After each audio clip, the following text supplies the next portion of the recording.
gente agora sim cumprimentando vocês novamente, né? Todos que estão em casa, uma boa noite. Mais um encontro nosso de segunda-feira, hoje dia 29. Antes da gente começar, antes da gente esmiuçar o nosso tema, a gente precisa dar alguns recados para vocês. Nesta semana do Carnaval, nós não teremos atividades. Mas por quê? Não sei se vocês sabem, mas aqui na rua tem um bloco de carnaval, né? Então não tem como nós termos atividade com um barulho lá fora, que atrapalha aqui dentro, né? Então a gente acabou de voltar de um recesso, né? Um recesso merecido, porque a gente também precisa de descanso. Então a gente vai dar mais uma pausa na semana do carnaval para depois nós voltarmos.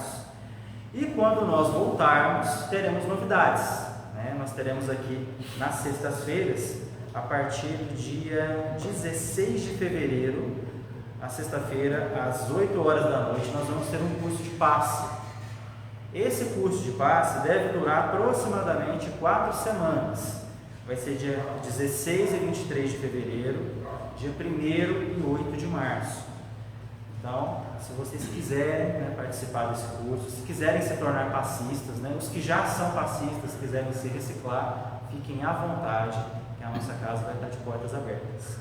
Para esse ano também, nós temos o primeiro encontro espírita aqui de Pouso Alegre, que vai ser no dia 6 de abril. Os ingressos eles já estão sendo vendidos. Vai ser um evento muito legal, né? E assim, a repercussão está sendo excelente. E a gente espera também, se possível, contar com a presença de vocês lá. Vai estar muito bom. Quem quiser mais informações sobre o encontro espírita aqui de Pouso Alegre, a gente tem as informações nas redes sociais do Vinhos do Senhor. E é isso, os recados são esses, né? Hoje, antes de nós começarmos aqui, eu vou convidá-los a fazer uma prece, né? Vou pedir para vocês, se quiserem, fecharem os olhos. E nesse momento, vamos pedir a intuição, vamos pedir aqui o apoio dos nossos amigos espirituais, para que nós possamos juntos refletir sobre os temas e sobre as decisões que vamos tomar nas nossas vidas. Que a gente possa esquecer tudo aquilo que passamos hoje, sintonizar nesse ambiente, nessa energia, que a gente possa vivenciar o Evangelho e aquilo que nós vamos aprender com a mensagem de Cristo. Que tenhamos força, coragem, para que a nossa semana seja a melhor de todas. E isso depende de nós. E que assim seja. Que assim seja. Bom, gente, hoje, como nós ainda estamos nesse momento de recomeço, de início de atividades, eu pensei em falar sobre velhos hábitos. E que tema seria esse? Então eu busquei um pouquinho, algumas informações, algumas leituras de vários livros, fiz uma pequena pesquisa e gostaria de compartilhar com vocês. A nossa ideia é sempre a reflexão. Não existe quem está certo ou quem está errado. Cada um sabe como agir diante daquilo que viveu. Então, hoje, quando a gente vai falar de velhos hábitos, a gente precisa falar de vícios. E quais são os vícios que a gente tem? Porque quando a gente vai falar de vício, a gente acha que é droga, que é álcool, que são comportamentos inoportunos, mas na verdade existem outros vícios que estão dentro da gente e a gente não sabe, a gente não parou para pensar, a gente não parou para refletir. E depois de um certo tempo, quando a maturidade chega para a gente, você descobre que muitos daqueles vícios não foi você que adquiriu. Na verdade, você foi condicionado a acreditar que era assim. E o Espiritismo é uma doutrina que nos liberta de pensamentos passados, nos dá uma visão de futuro e nos mostra uma condição de pensar no propósito da nossa vida. Então, a gente precisa entender que vício é uma tendência de alguma coisa, de algo, de uma pessoa, é um defeito ou uma imperfeição grave que depende de alguma coisa para eu depender daquilo. Muitas vezes começa, por exemplo, com comportamentos que a gente nem percebe. Como? A gente pode resumir que as dependências que as pessoas têm não necessariamente são substâncias, né? Não são drogas, mas eu tenho a dependência de sempre alguém me apoiar em qualquer coisa que eu faço. Eu tenho a competência de ser o melhor profissional da empresa, mas se eu não tiver alguém para colocar ali uma lenha na fogueira, eu paro, eu travo. E aí? A vida, muitas vezes, vai exigir que a gente tenha essa gasolina de andar sozinho. E aí? E se não tiver ninguém para me incentivar? Qual é o meu valor? Eu sei do meu valor? Eu sei da força que eu tenho dentro de mim? Eu sei da minha competência? Porque nós temos. Cada um de nós tem qualidades. E esse conceito de vícios é muito amplo, né? São muitos comportamentos mentais que a gente vai adquirindo e em alguns casos acontece ali uma subjugação. Ocorre quando nós somos dominados por uma força essa que toma conta da nossa mente. Parte dos nossos hábitos mentais não são exatamente nossos. Grande parte daquilo que hoje nós denominamos ou acreditamos são coisas que nós herdamos. Ninguém nasce preconceituoso, mas às vezes existem pessoas aí que são extremamente preconceituosas. E quando você vai no fundo delas, por que você pensa assim? Ah, porque eu aprendi que tem que ser assim, porque fulano me ensinou assim, minha família pensa assim.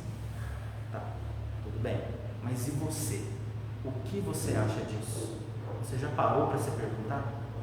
O que eu acredito é o que querem que eu acredite ou é o que realmente eu penso sobre o assunto? E algumas questões estão enraizadas na gente, um pouco automatizadas, e a gente não percebe. Nessa encarnação atual, a gente vive através de, cometendo vários erros, mas esses erros são necessários, porque lá na frente a vida vai nos dar a oportunidade de a gente reparar aquilo que a gente fez. Então, eu nunca mais vou errar? Não, pelo contrário, é importante que você erre. Sim, é importante a gente errar e provar para a vida que a gente aprendeu corrigindo os nossos hábitos, corrigindo a nós mesmos. E é nesse momento que a gente vai descobrindo a nossa essência. Ninguém precisa viver o resto da vida condenado ao remorso. Não. A gente pode construir algo novo, se assim a gente quiser. E essa questão da dependência, ela é fundamental também para nós. Porque se a gente for analisar a nossa vida quando a gente nasce, quando a gente é criança, quando a gente é bebê, a gente precisa de alguém para cuidar da gente. Senão a criança morre. Um recém-nascido, nasceu hoje, ele precisa de alguém para dar cuidado para ele, para limpar, para alimentar. E isso é necessário, é fundamental. Só que esse bebê ele precisa de um adulto. Eu não sei quem vai ser o adulto que vai cuidar dessa criança. Pode ser alguém da família, pode ser um desconhecido. E a etapa do cuidado ela é fundamental para a gente crescer. Mas quando a gente cresce, chega o momento em que nós precisamos tomar as nossas próprias decisões e vai chegar aquela fase da vida que não é o outro que vai cuidar de mim, não são os meus pais que vão cuidar de mim, sou eu que vou ter que cuidar de mim, sou eu que vou ter noção e tomar rédea da minha vida, daquilo que eu quero para mim. E nós somos sempre convidados a refletir sobre isso, porque é muito difícil quando nós estamos nessa fase, de tomar conta da nossa vida, a gente se depara com algumas problemáticas ali que não é fácil superar, principalmente quando não tem compreensão do outro, quando eu não tenho compreensão da minha família, quando eu não tenho compreensão dos meus amigos. Será que eu estou certo ou será que eu estou errado? E aí, como que eu vou descobrir isso? Hoje a gente vê muitas pessoas ansiosas, muitas pessoas com depressão, com várias deturpações psíquicas, e às vezes, por causa disso, elas não conseguem tomar conta, não conseguem tomar uma decisão própria, porque a insegurança toma conta. E é difícil a gente vencer isso. É muito difícil. Não é fácil. Só quem tem ansiedade sabe como é que é. Porque para o outro pode parecer frescura, mas não é. Na hora que você sente aquela palpitação tomando conta de você, você fala, meu Deus, e agora? Eu vou morrer. É uma sensação terrível. E ela começa pela mente. Não é fácil a gente viver. Nesse momento, a gente gostaria de voltar a ser aquele bebê para alguém cuidar da gente. Mas não sempre a gente vai conseguir levar esse cuidado para o resto da vida. Os nossos pais um dia vão morrer. Nem todas as famílias existe ali o carinho de amor e filho. Por que será que isso acontece? Bom, o ansioso ele tem esse problema porque qualquer coisa que acontece na vida dele, se for para atravessar a rua, ótimo, ele sabe que ele tem que atravessar a rua, mas ele começa a pensar que o caminhão vai atropelar, que ele vai tropeçar, que ele vai cair, que ele vai machucar, e o objetivo se perde, porque ele começa a focar no problema. E são hábitos que a gente tem, que começam com pequenas coisas, começam com pequenos traumas, começam ali com coisas que a gente não consegue controlar, e aí fica difícil. Mas, e aí? O que a gente precisa fazer? Primeira coisa, os adultos somos nós. O Espiritismo ele tem um recurso que é da reflexão. Eu não vou conseguir superar os meus medos do dia para a noite, mas eu posso me conhecer. Eu posso botar para fora aquilo que eu guardo para mim, que muitas vezes é ruim, mas eu fico guardando. E a gente precisa externar os nossos sentimentos. A gente precisa botar para fora quando a gente ama alguém, quando a gente está aborrecido com alguém também. Mas a gente não pode guardar para a gente, porque muito daquela sensação de angústia que bate na gente é a soma de sentimentos que estão acumulados em nós. E o autocuidado é uma coisa que não depende do outro. O autocuidado ele depende só de mim. E eu preciso primeiro, para exercer esse autocuidado, ter essa consciência, que é ao longo do tempo e que vai acontecendo somente com a minha maturidade. Não adianta. A gente pode ver que nas nossas condições reencarnatórias, a justiça da reencarnação ela é perfeita.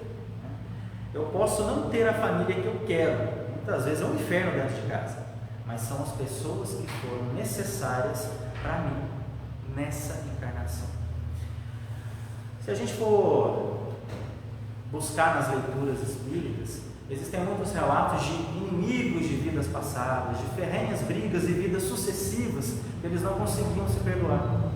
E qual foi a forma mais calorosa, humana, reparadora e amorosa dessas pessoas se reconciliarem? Vir na mesma família. Mas será que é fácil isso? Porque a gente acaba também pegando ali alguns velhos hábitos de condições passadas. E o Espiritismo vem nos alertar que a vida não acaba, pelo contrário, ela continua. Não é fácil a gente estar ali de coração aberto todos os dias, é claro que não. Mas a gente precisa ter consciência do nosso papel. Qual é a família que eu tenho? Qual é o meu papel nessa família? Qual é o meu papel na sociedade? No dia que eu conseguir ter uma pequena noção disso, eu consigo caminhar mais tranquilo, mais sereno. E nos livrar dos velhos hábitos não é uma coisa fácil. É uma tarefa de profundo autoconhecimento que muitas vezes nessa encarnação a gente não vai conseguir, porque a gente está condicionado ali a viver na culpa, está condicionado a pensar sempre as tragédias, sendo que se nós tivéssemos ali a oportunidade de ver o nosso plano reencarnatório, olha, que vida linda nós planejamos quando a gente estava lá no plano espiritual. Mas acontece, a gente precisa viver. O único recurso que a gente tem é viver, não tem outro. E a verdade mesmo, aquela verdade que dói, é que ninguém de nós é vítima.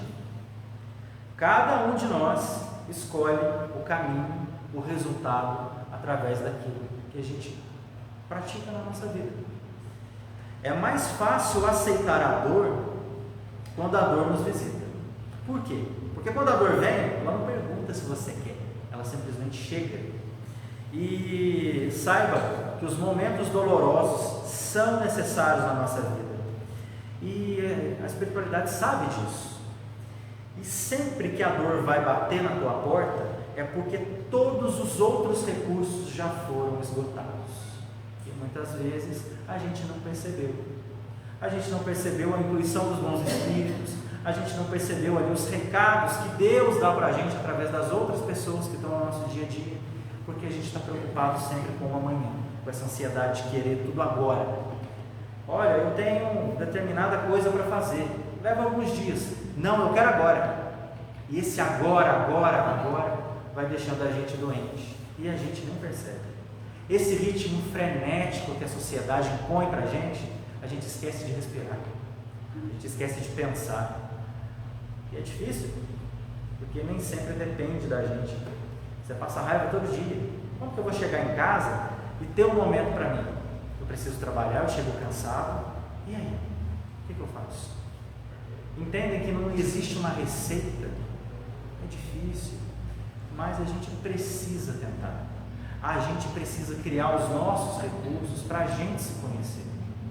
Os nossos recursos estão aí. A espiritualidade vai nos ajudar. Mas eu quero ajuda?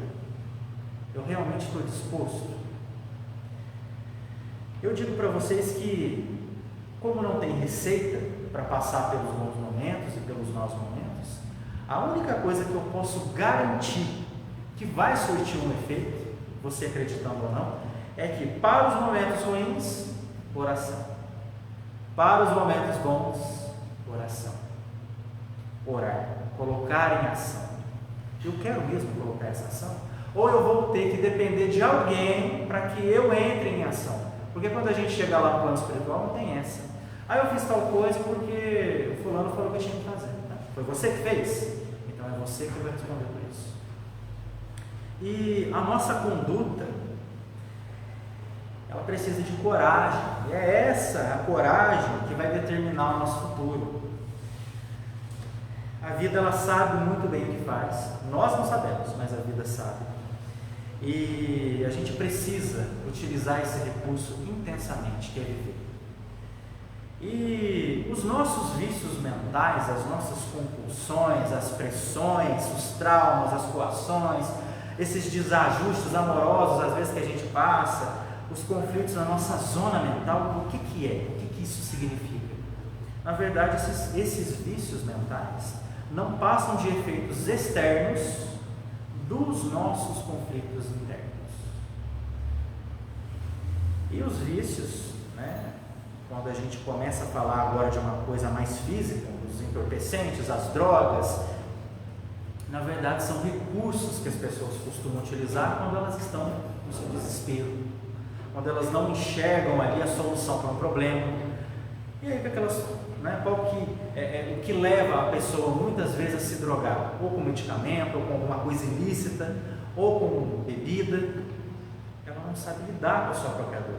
E a dor emocional não tem como a gente medir. Cada um vê um problema de uma forma. E aí é que está o problema. Por que as pessoas usam drogas?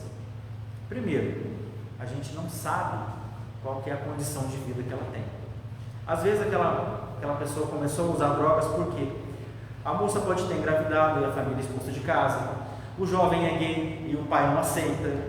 Aí você fala assim, nossa, mas fulano de tal, drogado lá, e com uma família tão rica, cheia de posses. Sim, pode ser, mas aí é que está. Às vezes a única coisa que tinha para oferecer para aquela pessoa era dinheiro. Tão pobre que a família é, que só tinha dinheiro para oferecer. E não é assim que a gente vive. A gente precisa de afeto, a gente precisa de carinho, a gente precisa de atenção acolhedora. Não é fácil isso. E aí as pessoas gostam ali, de tentar curar aquele negócio do dia para a noite. Não é assim. Os nossos traumas, a gente precisa ter ali um tempo, precisa de terapia, mas não é todo mundo que tem esse recurso. E aí, no desespero, algumas pessoas entram no vício das drogas. Começa na onde esse vício? Nos problemas mentais, nos vícios mentais. E aí o que acontece? Ela quer fugir do problema para enganar a dor emocional. E o que acontece? Ela resolve? Não, ela não resolve o problema. ela sente um prazer momentâneo. Aquele prazer momentâneo, ela acha que, nossa, eu senti um alívio, eu preciso disso. E cada vez mais, e mais, e mais. Quando você vai ver, está ali uma pessoa dependente química.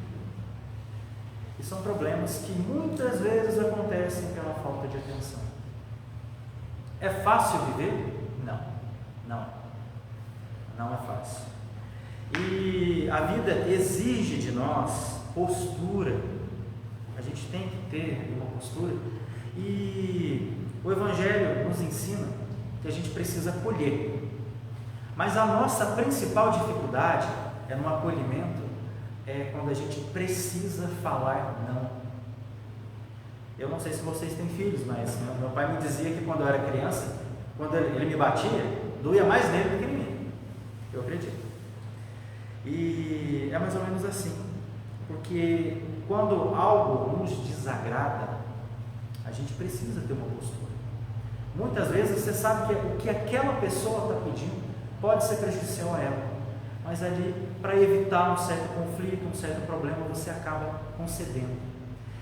E essas concessões podem, de alguma forma, em vez de ajudar, atrapalhar. O não é necessário. A gente precisa aprender a falar não para os outros também. Porque muito no que a gente quer ajudar, a gente acaba atrapalhando. Mas e aí? Eu tenho que acolher? Eu tenho que falar não? Como que eu vou agir? Aí é que está. Até para a gente ser bom, a gente tem que ter noção. Tudo em excesso faz mal. Tudo em excesso faz mal. E dizer não também é um ato de amor. Quando a gente passa por alguma situação que a gente precisa se posicionar, talvez o que você pode fazer é pedir ajuda para o chefe lá em cima, pedir para Deus. E agora, Deus? O que fazer? Eu preciso abrir o meu pensamento e o meu coração para receber as intuições do plano espiritual. Eu digo para vocês, até uma particularidade minha, sempre que eu estou nervoso com alguma coisa, sempre que eu estou bravo com alguma coisa, eu jogo para Deus. Eu converso com Ele e falo, agora você sabe, agora é problema seu, me ajuda a resolver. Com o tempo, com o coração mais calmo, às vezes as coisas vão andando mais lentamente, mas com um pouco mais de sabedoria.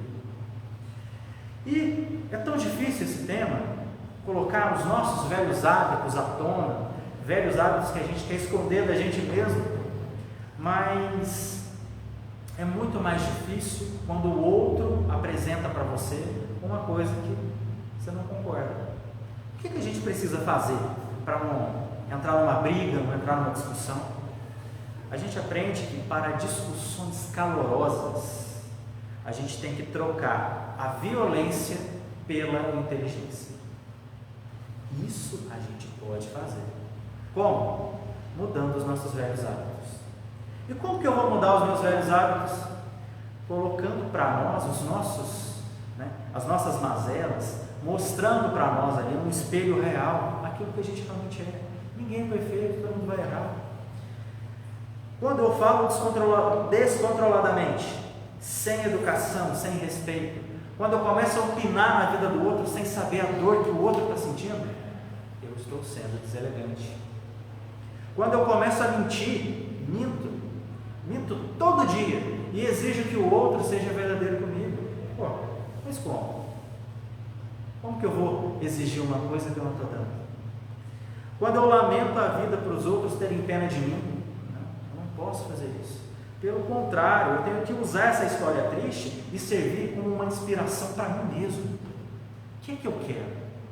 Eu posso vencer se eu quiser, mas eu realmente quero? Ou eu vou ficar ali sentado lamentando? É muito mais fácil, né? É cômodo, mas a gente precisa de coragem. Queremos novas conquistas, novos objetivos? Tem que deixar esses velhos hábitos para trás. Quando eu estou sempre certo nas minhas convicções profanas, eu vivi uma determinada experiência e acho que todos têm que concordar comigo. Não, cada um tem seu tempo, cada um tem a sua maturidade, cada um tem sua história. Quem sou eu para opinar na vida do outro? Quando eu trabalho compulsivamente ou descontroladamente, sem necessidade, para ocupar o meu tempo, para que eu possa fugir dos meus problemas pessoais, para que eu não tenha tempo para olhar para mim. Trabalho também pode ser por isso. E esses velhos hábitos, eles precisam ser extintos. É claro que é muito fácil a gente falar, né? Mas como que eu vou tirar isso que eu já pratico há tanto tempo, muitas vezes sem perceber? A primeira coisa para a nossa verdadeira mudança, a gente precisa entender que nós somos seres espirituais, encarnados. E a prova disso é que quando a gente desencarna, esse corpo não vai servir de nada, vai ficar para a matéria, vai decompor, vai acabar, mas o espírito permanece, ele continua na nossa trajetória. E para vencer as minhas mazelas, eu preciso estar disposto a observar as minhas condutas inadequadas. Mas quando a gente começa a enxergar o nosso comportamento que não é legal, a gente tem que parar com esse pensamento ruim de falar: nossa, eu sou imperfeito, eu vou errar sempre, porque isso? A gente sempre vai errar mesmo. Mas quando eu começo a olhar para dentro de mim, eu começo a observar outras coisas que, eu vou errar, eu sei que vou, mas eu também vou acertar muito, e eu quero acertar. Mas se eu quero acertar, vai depender de mim. Para os nossos acertos, o erro é fundamental, é necessário. E conhecer esse lado interior da gente é desconfortável. A gente descobre os monstros que estão dentro da gente e que muitas vezes a gente alimenta escondido ali. Mas a gente precisa disso. A gente precisa se conhecer. A gente precisa evitar alguns conflitos que são desnecessários. Aonde a gente está, né? Se a gente for levar tudo ao pé da letra e a ferro e fogo, nós vamos ser sempre os vilões da história. Tem certos conflitos que a gente evita, tem outros que a gente precisa enfrentar, porque a vida nos convida a se posicionar. E eu preciso querer me conhecer. Eu preciso ver que o defeito que está no outro, que eu tanto estou criticando, também está dentro de mim. Porque se eu falo do outro, aquilo está em mim. É só a gente olhar para dentro da gente. Tudo que eu vou reparar no outro está escondidinho em mim. Só que é difícil a gente querer enxergar essa verdade.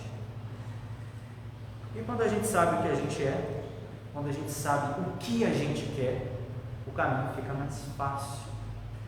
Mais fácil no sentido de onde encontrar as forças para seguir. E tem uma frase muito linda do Evangelho que é assim: conheça a verdade e a verdade vos libertará. E eu acrescento vou personificar essa frase, que para mim é assim: conheça a verdade e a verdade me envergonhará. Porque muitas vezes eu vou ter vergonha de botar para fora aquilo que eu escondo, mas é necessário. Mesmo que a verdade machuque, ela ainda é a melhor opção, não tem jeito. E a gente precisa mudar a nossa ótica de vida, porque tem uma frase que eu gostaria de compartilhar com vocês e faz todo sentido. Eu peguei no livro da Zíbia Gasparetto, não lembro qual livro é, mas a frase é essa: uma árvore pode fazer 1 milhão de fósforos, mas um fósforo pode queimar a floresta toda. E se ao invés de incendiar essa floresta, nós reflorestarmos ela? Tudo vai depender da sua vontade e da nossa verdade. E qual é a nossa verdade? A gente precisa se descobrir. A gente precisa também pegar leve com a gente às vezes, saber a hora de parar, saber a hora de recuar, né? Igual a mensagem que foi lida no comecinho, né? Às vezes a gente pega um caminho, não era para virar aqui, tem que pegar um retorno lá na frente. Andou muito mais, mas é um caminho que você precisa ter atenção. Se tivesse prestado atenção, teria parado lá na curva, mas a gente nem sempre acerta. E o erro é fundamental. Então, quando a gente errar, a gente precisa ter essa noção de que vou reconstruir. E a vida da gente, eu posso dizer para vocês que é igual um avião, né? Não sei se vocês já andaram de avião. Dizem que é o transporte mais seguro do mundo. Mas, se é o mais seguro do mundo, ele tem que, né? Os aviões de grande porte, eles precisam de um plano de voo. Engraçado isso, né? Porque a nossa vida, quando a gente vem para cá, também tem um plano reencarnatório. E se o meu objetivo é ter um pouso seguro, se eu sou o piloto, eu preciso muitas vezes ter que recuar. O tempo, as nuvens, a pista escorregadia, pane elétrica, tudo isso pode acontecer durante o voo. E nesse momento, o A máquina exige do piloto discernimento. Eu estou ali preparando o meu pouso. Opa, deu um problema na pista, eu vou ter que arremeter, eu vou ter que subir de novo, eu vou ter que recuar. Mas isso não é a máquina que vai fazer, é a habilidade do piloto. Então a vida convida a gente para ser os pilotos das nossas escolhas. E a gente precisa decolar, assim como a gente também precisa pousar. E cada um tem o seu momento, o momento do voo, o voo tranquilo, o voo turbulento. Cada um de nós vai passar por uma tempestade. E essa tempestade não quer dizer que vai destruir a sua vida, não. Pelo contrário, às vezes ela só está limpando. Mas a gente está ali mergulhado no negativo e não vê a limpeza que está acontecendo. E a turbulência vai vir. E eu digo para vocês que no meu avião só tem primeira classe. Eu não aceito mais classe econômica. Eu só quero o melhor para mim. E para isso eu vou ter que pagar um preço alto. Se eu quero realmente transformar, eu preciso assumir esse voo, pegar as nuvens carregadas e voar. Só que isso exige coragem, isso exige preparo. E o preparo está aí. Basta a gente procurar por ele. É mais fácil a gente ficar lamentando, é muito mais fácil. Mas quando a gente diz que a vida requer coragem, é justamente isso. E é isso que o Evangelho nos ensina. E os meus velhos hábitos, onde é que estão? Eles estão lá no meu passado. A partir de hoje eu só quero novas convicções, novos objetivos. E é possível, começando aos poucos, aos pouquinhos. Você é muito curioso, gosta de saber das coisas? Procura saber menos, tenta, faz um teste. Vai mudando a sua sintonia aos pouquinhos. Vai chegar uma hora que aquilo que não lhe diz respeito não vai mais te interessar. Estão duvidando? Faz o teste. E para a gente não prolongar muito, eu já prometi que todas as vezes que eu tiver oportunidade, eu vou recitar aqui as palavras do Carlos Drummond de Andrade. E como nós estamos nesse recomeço de ano, né, estamos voltando às nossas atividades, eu achei propício para essa noite ler a receita de ano novo do Carlos Drummond de Andrade. Sempre que eu tiver oportunidade eu vou fazer isso. E a gente vai refletir sobre isso. Como cada um de nós tem uma experiência, cada um de nós tem uma visão diferenciada, que jamais vai ser igual para o outro, como que a gente faz para ganhar paz no coração? Como que a gente faz para ter um pouco mais de tranquilidade? E Carlos Drummond de Andrade, ele fez uma receita para nós, que chama-se receita de ano novo, mas eu digo que não é para o ano novo não, é para a vida. Se a gente conseguir fazer um pouquinho disso, a gente vai conseguir ser melhor. Ser melhor para a gente mesmo. Eu vou começar o texto da seguinte forma: para você ganhar um belíssimo ano novo, cor do arco-íris ou cor da sua paz, ano novo sem comparação com todo o tempo já vivido, para você ganhar um ano não apenas pintado de novo, remendado as carreiras, mas novo nas sementinhas do vir a ser, novo até no coração das coisas menos percebidas, novo, espontâneo, que de tão perfeito nem se nota, mas com ele se come, se passeia, se ama, se compreende, se trabalha. Você não precisa beber champanhe ou a qualquer outra bebida, não precisa despedir nem receber mensagens, não precisa fazer lista de boas intenções para arquivá-las na gaveta, não precisa chorar arrependido pelas besteiras consumadas, nem parvemente acreditar que por decreto de esperança, a partir de janeiro as coisas mudem, e tudo seja claridade, recompensa, justiça entre os homens e as nações, liberdade com cheiro e gosto de pão matinal, direitos respeitados, começando pelo direito augusto de viver. Para você ganhar um ano novo que mereça este nome, você, meu caro, tem de merecê-lo, tem de fazê-lo novo. Eu sei que não é fácil, mas tente, experimente, consciente. E é dentro de você que o ano novo cochila e espera desde sempre. Que essa mensagem não seja apenas para um ano novo, mas que seja para todas as etapas da nossa vida. A gente precisa experimentar e se conscientizar de tudo aquilo que a gente faz. Vocês podem não perceber e não ter notado, mas com certeza, no ciclo de amigos ou no círculo familiar que vocês têm, vocês estão servindo de inspiração para alguém. Então, vamos aproveitar essa chance e botar para fora as nossas qualidades. Vamos aproveitar essa chance e fazer realmente algo novo no seu tempo. A gente não precisa provar nada para ninguém. Cada um de nós tem o seu próprio valor. E é isso que o Evangelho nos ensina. Cada um no seu devido tempo, com as suas devidas experiências. E aquilo, o sapato apertou? Chama o chefe. Chama Deus para perto de você. Eu posso muito bem aqui saber o livro dos Espíritos de cor. Tudo. Saber. Estudar o Espiritismo. Mas se eu não tiver Deus no meu coração, nada disso vai adiantar. São meras palavras escritas que, se eu não colocar em prática, não adianta. Então é isso. Cabeça quente, a gente esfria o coração e depois toma as nossas decisões. Como que nós vamos fazer para estar mais calmos e mais tranquilos? Não tem como falar. Eu vi a receita de ano novo. Agora a receita da vida somos nós que estamos construindo dia após dia. E que bom que o Espiritismo nos ajuda a refletir sobre isso. Tudo tem sentido, e quando parece que o negócio está perdido, eu garanto para vocês que não está. É nessa hora que a gente lembra, oração. Aí tá bom também? Oração. Basta. Vamos praticar isso. Vamos tentar fazer isso. E tomara que a nossa vida seja melhor. Eu desejo a vocês que 2024 seja um ano intenso de atividades aqui nessa casa, mas principalmente que na vida de vocês seja repleta de alegrias. E quando a dor bater, que a gente tenha conforto e acolhimento dos nossos corações. Afinal, a gente é movido a sentimento.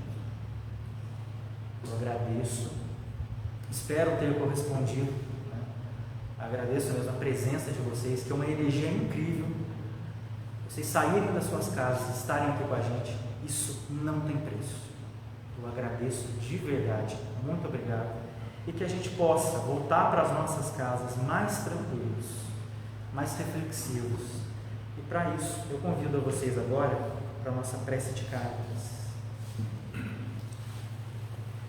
Então, nesse momento, agradecendo a espiritualidade por mais um encontro de segunda-feira, nós rogamos a Deus, nosso Pai, que sois todo poder e bondade.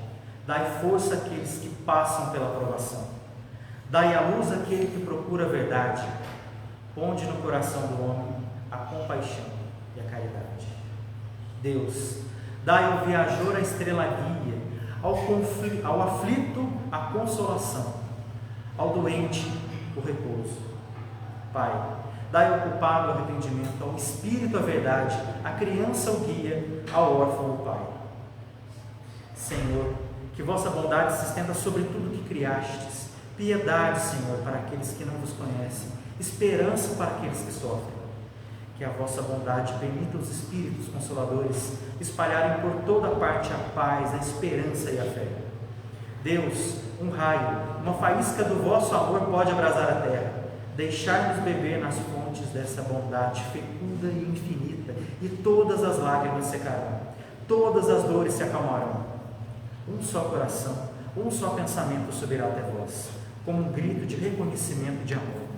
Como Moisés sobre a montanha, nós vos esperamos com os braços abertos, ó bondade, ó beleza, ó perfeição. E queremos de alguma sorte merecer a vossa misericórdia. Deus, dai-nos força de ajudar o progresso, a fim de subirmos até vós. Dai-nos a caridade pura, dai-nos a fé e a razão. Dai-nos a simplicidade que fará das nossas almas o espelho onde se refletirá a vossa imagem. E que assim